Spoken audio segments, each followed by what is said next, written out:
Magandang umaga po sa ating lahat at welcome pong muli sa ating daily devotion sa umagang ito. Ating po pag-aaralan sa ating daily devotion ay sa Book of Galatians 6:9. Ating pong buksan natin mga Bible kung nandiyan na po tayo. At ating pong itong sabay-sabay na basahin sa Galatians chapter 6 verse 9. Sabi po natin panlalaklat. Basahin ko na po. And let us not be weary in well doing, for in the season we shall reap if we faint not. Amen po. So tayo po manalangin, panandalian. Panginoon Diyos, kaya pasalamat sa umaga ito, Panginoon, sa pagkakataon ito, Panginoon, na binigyan niyo po upang kami po muling makapag-aral yung salita, Panginoon. Dalay ko, Panginoon, na dawa ay itong may apply sa aming pang-araw-araw pamumuhay at makaragdag din po ito encouragement sa bawat isa, Panginoon. Ito sa aming dalangin, sa ni Kristo na aming tagapagligtas. Amen. Amen po. So bago pa tayo magpatuloy, ay makakapakinig po muna tayo ng isang awitin.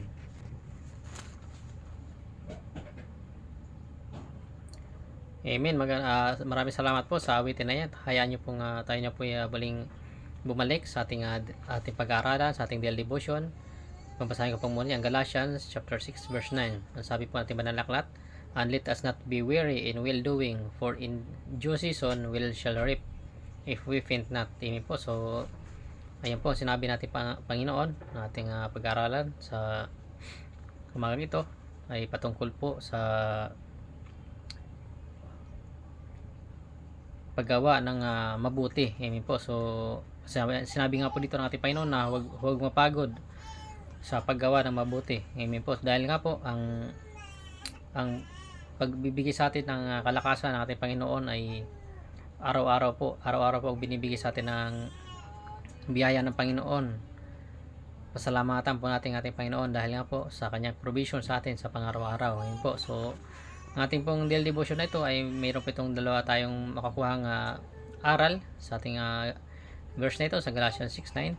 Ang una po ay keep on laboring. Amen po. So sinabi nga po ng ating Panginoon na panatilihin po natin ang ating pagpapagal sa ating Panginoon sa pagpapagamit sa Kanya. Ang ating pong pag-share ng kaligtasan sa ating mga kapwa na hindi pa po nakakilala sa ating Panginoon. Amen po, ating po itong pagpatuloy dahil nga po ito po ang binigay sa atin ng Panginoon bilang task bilang isang mananampalataya. Ang pangalawa po ay ang keep on working. Yun po, panatilihin po natin ang ating pagtatrabaho para sa ating Panginoon, sa ating gawain, sa ministries. Amen po, ating po patuloy itong gawin para sa ikakalago ng ating church. Amen po. So dahil nga po dito paminsan po ay meron nga po dumarting din po sa ating buhay na kung saan ay tayo po ay pinanghihinaan ng loob sapagkat sinabi nga po ng ating Panginoon na keep on laboring tapos keep on working. Amen po. Sabi nga po ng Panginoon na kahit na ano pong dumating sa ating buhay na sitwasyon ay dapat po ipanatilihin po natin ang ating pagtitiwala sa ating Panginoon at pagpapagamit sa Kanya. Dahil ito po ang pangako ng ating Panginoon kung saan ay sinabi nga po doon sa Galatians 6:9 na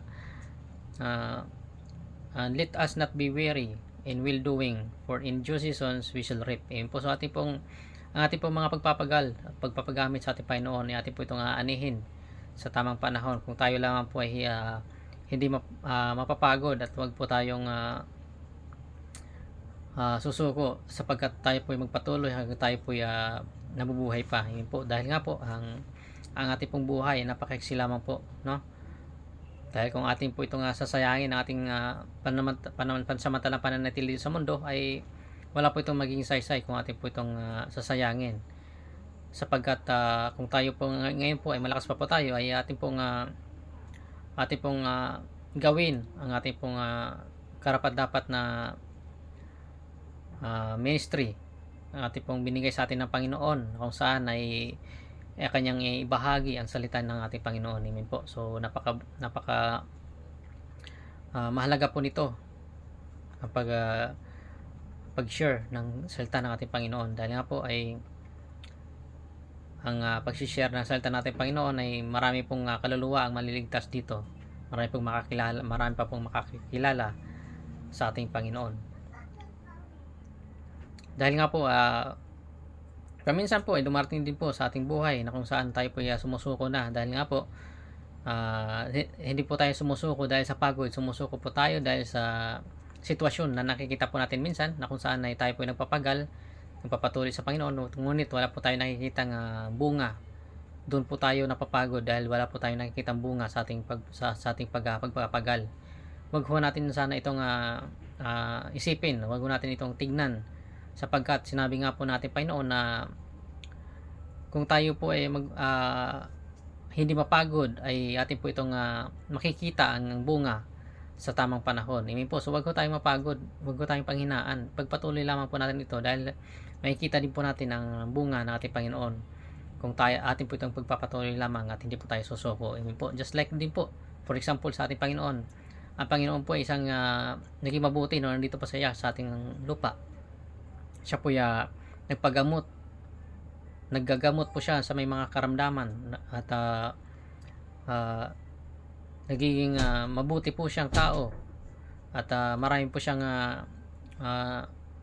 binigyan ng aral ngunit sa kabila ng lahat ng ito na kanyang pagpapatuloy ay marami pa rin pong nagagalit sa kanya at marami pa rin pong hindi nagtitiwala sa kanya sa panahon na ito kahit nga po ginawa niya po ang lahat na kanyang makakaya, lahat po ng pagtitiis ay ginawa po niya, ngunit meron pa rin pong hindi naniniwala sa kanya sa pagkos ay meron pa pong gustong patayin ang ating Panginoon. Amen po. So kahit na ganoon sa kabila ng kanyang mga tiniis sa kanyang buhay nung nandito pa siya sa mundo, kanya pong tiniis ang lahat ng ito, subalit hindi po siya tumigil, siya lamang po ay nagpatuloy na ibahagi ang kabutihan ng ating Panginoon. Amen po.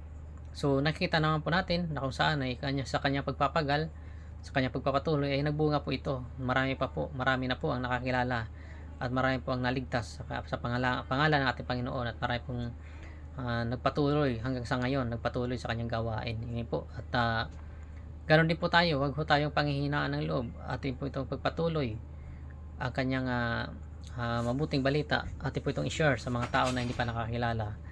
Amen po. At atin pong gamitin sa tama ang ating buhay. Gamitin po natin ito para sa ating Panginoon, para sa ikakalago ng gawain. Amen po. So dahil nga po alam naman po natin na paminsan ay mahirap po talaga ang magtiis, ngunit sa pagtitiis natin sa ating para sa kabutihan ay magbudulot po ito ng magandang bunga. Tayo po ay maging good example sa bawat isa, sa bawat tao na ating nakakasalamuha. Ngayon po, nawa po ay meron po tayong kaunting natutunan dito sa ating verse na ito, na kung saan ay tinuturo po natin Panginoon na huwag tayong mapagod at huwag tayong panghinaan. Tayo lamang po ay magpatuloy sa ating gawain at the end of the day ay makita po natin ang reward at ang bunga ng ating pagsisikap. Amen po. So tayo po manalangin. Panginoon Diyos, kayo po salamat sa magito Panginoon, salamat Panginoon sa inyong mensahe na ibigay sa amin at salamat din po sa encouragement na ibigay sa amin. Dalangin po namin na nawa ay ma-apply po ito namin sa aming pang-araw-araw na pamumuhay bilang isang Kristiyano Panginoon. Ito po sa dalangin sa ni Kristo ang nakapagligtas. Amen. Yan, so maraming salamat po.